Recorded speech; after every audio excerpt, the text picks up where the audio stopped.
आदित्य की चाकू एक नीले रंग की तलवार दिखने लगती है। आदित्य को उस तलवार को मेंटेन करने में दिक्कत होने लगती है। आदित्य उठता है और 100 स्टेप का इस्तेमाल करता है और सीधा सांप का सिर काट देता है। आदित्य के शरीर में बहुत कम ओरा होता है। आदित्य वहीं पर बैठकर ओरा इकट्ठा करने लगता। थोड़ी देर में आदित्य ओरा इकट्ठा कर लेता है। आदित्य जैसे उठता है तो वो देखता है कि उसके सामने उसके रिंग में से एक धुएं जैसा आदमी निकलता है। आदित्य उस चीज को देखकर डर जाता है। आदित्य उस आदमी को देखकर भूत भूत बोलकर चिल्लाने लगा। वह आदमी आदित्य से पूछता है कि किधर है भूत। आदित्य बोलता है तुम भूत। वो आदमी बोला है कि वो भूत नहीं है। आदित्य बोलता है कि तुम खुद को आईने में देखो पहले। वे बोलता है कि मैं भूत जैसा दिखता हूं पर भूत नहीं हूं। आदित्य बोलता है तो तुम क्या हो। वो बोलता है कि मैं एक आत्मा हूं। आदित्य बोलता है कि आत्मा और भूत अंतर क्या है। बोलकर भूत भूत चिल्लाने लगता है। तभी वो भूत बोलता है कि तुम रवि के बेटे हो। ये शब्द सुनते ही आदित्य बहुत सीरियस होते हुए बोलते हुए कहता है, तुम मेरे पिता को कैसे जानते हो। इतना बोलने के बाद आदित्य अपने चाकू लेकर हमले के लिए तैयार हो जाता है। वो आदमी आदित्य को बताता है कि मैं उस रिंग में कैद था। ये रिंग तुम्हारे पिता के पास था। उसने मुझ इस कैद से आजाद किया था। मैं उसके साथ 1 महीने तक था। उसके बाद मैं अभी निकल रहा हूँ। आदित्य बोलता है कि तो तुम नहीं जानते होंगे कि मेरे पिता कैसे आदमी थे। वह आदमी बोलता है कि मैं तुम्हारे पिता के साथ 1 महीने तक था। मैंने देखा कि तुम्हारे पिता एक अच्छे आदमी हैं। आदित्य बोलता है कि तुम्हारा नाम क्या है और तुम ऐसे कैसे बनेंगे। आदमी बोलता है कि मुझे मेरा नाम नहीं पता और मुझे अपनी कोई भी बात ज्यादा याद नहीं है। वह आदमी बोलता है कि चलो घर चलते हैं। मुझे रवि से बात करनी है कि उसने मुझे इतने साल तक रिंग से बाहर क्यों नहीं निकला। आदित्य बोलता है कि तुम उनसे नहीं मिल सकते। वह आदमी बोलता है क्यों नहीं मिल सकता हूं मैं रवि से। आदित्य बोलता है क्योंकि उनकी मौत हो चुकी है।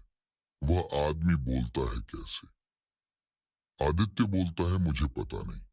मुझे एक चिट्ठी मिली थी। आदित्य जाकर को फुल तोड़ लेता है और घर जाने लगता है। तभी वह आदमी आदित्य को रोकता है और कहता है कि क्या तुम इस सांप को अपने साथ लेकर नहीं जाओगे। आदित्य बोलता है कि ये सांप मेरे किस काम का है।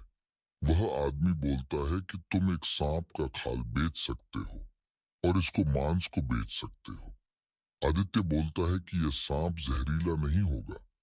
आदमी बोलता है कि खरीदने वाला इस सांप का जहर निकाल लेगा। आदित्य बोलता है कि और इसके सींग का क्या करें। इससे एक अच्छा सा चाकू बना लेंगे। आदित्य उसे सांप को अपने साथ घर ले गया। आदित्य बोलता है कि तुम्हारा नाम क्या है। वह आदमी बोलता है मुझे अपने बारे में कुछ नहीं पता।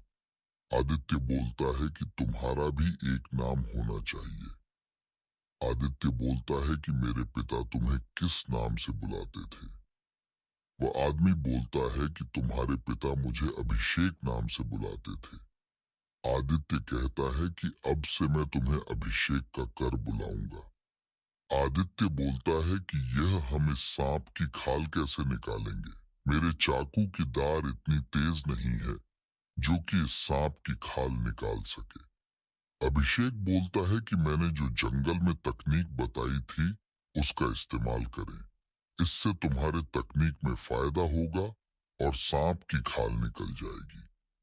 फिर आदित्य उसे तकनीक से सांप की खाल निकालने लगता है। जब आदित्य सांप की खाल निकल रहा था तभी अभिषेक बोलता है कि तुम्हारे पास 2 औरा है ना। आदित्य डर जाता है और पूछता है कि तुम्हें कैसे पता चला।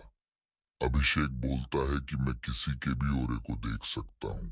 अभिषेक बोलता है कि तुम्हारा दूसरा औरा कौन सा है। आदित्य बोलता है कि वह लाल रंग है।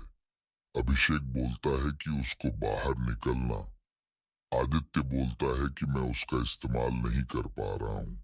अभिषेक बोलता है ऐसा होता है जब शरीर में दो ओरा हो।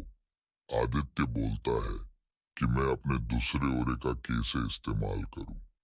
अभिषेक बोलता है तुम अपनी आंखें बंद करो और शरीर के अंदर देखो, तुमको लाल और नीले रंग दिखेगा। उसमें से तुम लाल रंग को अपनी तरफ आने दो। आदित्य बोलता है मुझे कुछ नहीं दिख रहा है। अभिषेक बोलता है तो तुम सांप की खाल ही निकालो, तुम्हारा ओरा जैसे खत्म होगा, तुम्हारा दूसरा ओरा एक्टिव हो जाएगा।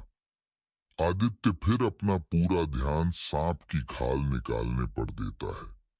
जैसे ही सांप की खाल निकलती है वैसे ही आदित्य का ओरा खत्म हो जाता है। आदित्य बहुत ज्यादा हांफने लगता है। तभी आदित्य का दूसरा ओरा एक्टिव हो जाता है। अभिषेक आदित्य का दूसरा ओरा देखता है तो अभिषेक बहुत ज्यादा हैरान हो जाता है। अभिषेक बोलता है ये तो डेविल का ओरा है। आदित्य बोलता है क्या मतलब? अभिषेक बोलता है ये एक डेविल का ओरा है। इस ओरे को एक श्राप है।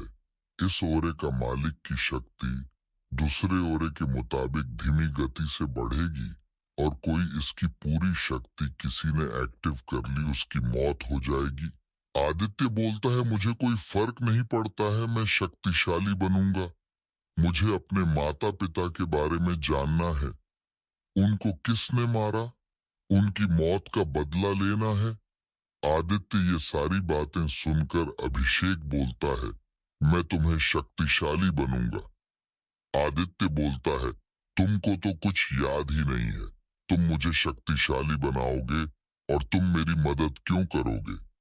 अभिषेक बोलता है मुझे अपने बारे में नहीं पता, पर मुझे बहुत सारी तकनीक पता है।